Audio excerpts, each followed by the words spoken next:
Herkese salam. Bu dəfə gəlib olmadan hazırlayacağınız çox ləzzətli, ağızda ovulan qoz şirniyyatının reseptini bölüşürəm. Qaba 100 qram yumuşaq çörək yağı, 1 ədəd yumurta, yarım stəkan şəkər pudrası, 3 xörək qaşığı duru yağ və 1 çimdik duz əlavə edib silikon qaşıqla qarışdırıram.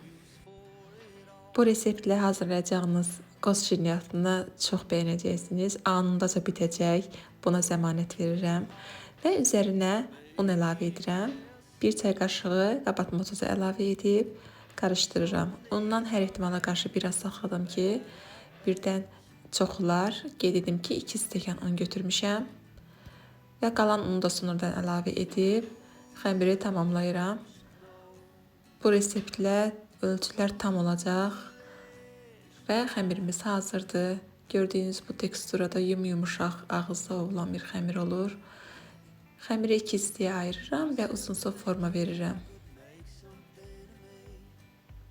Kiçik gündələrə ayırıb kəsirəm.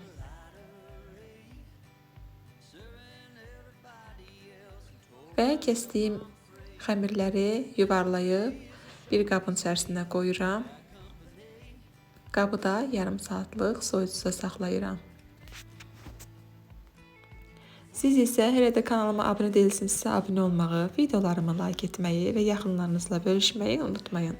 Yarım saatdan sonra gündələri çıxarıram və gördüyünüz formada 2 hissəyə ayırıb, biraz əlimlə səliqəyə salıb, yağlı kağız sərdiyim soba üstünə yığıram.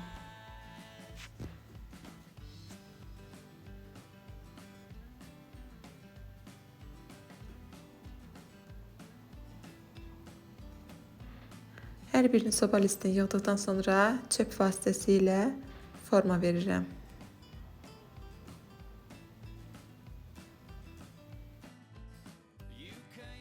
Hazırladığım xəmirləri 180 dərəcəlik əvvəlcədən isinmiş sobada üzəri və altı qızarana qədər bişirirəm.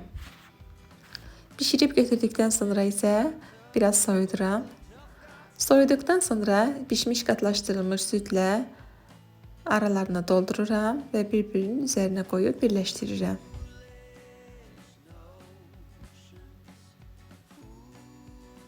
Nə qədər bol qatlaşdırılmış süd əlavə etsəz, o qədər dadlı alınır.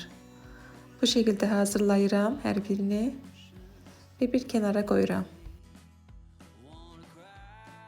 Gördüyünüz kimi çox asan hazırlanır və çox ləzzətli olur. Çayın yanında əla olur. Siz də mütləq hazırlayın. Fikirlərinizi mənimlə bölüşməyi unutmayın. Məni Instagram və TikTok hesabından da izləyə bilərsiniz.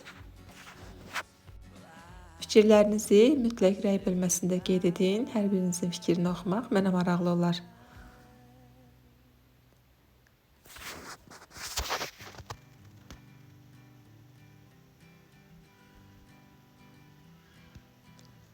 Hər birini hazırlayıb süfrəyə təqdim edirəm. İnandırım sizə süfrəyə qoyan kimi bitdi. Siz də mütləq hazırlayın. Yaxınlarınızı bu şirniyyatlarla sevindirin. İzlədiyiniz üçün təşəkkür edirəm. Yeni videolarda görüşmək diləyilə.